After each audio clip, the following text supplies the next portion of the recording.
Tahukah kamu, dalam sekali batuk dapat mengeluarkan 0 sampai 100.000 kuman yang dapat menularkan penyakit TBC, influenza, flu burung, dan penyakit lainnya.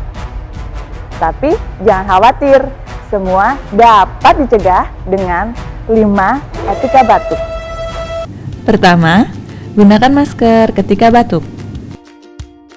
Kedua, ketika batuk, tutup hidung dan mulut dengan lengan dalam.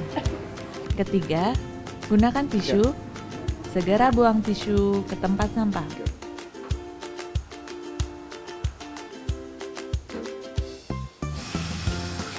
Dan kelima, jangan lupa cuci tangan pakai sabun. Nah, sekarang sudah tahu kan?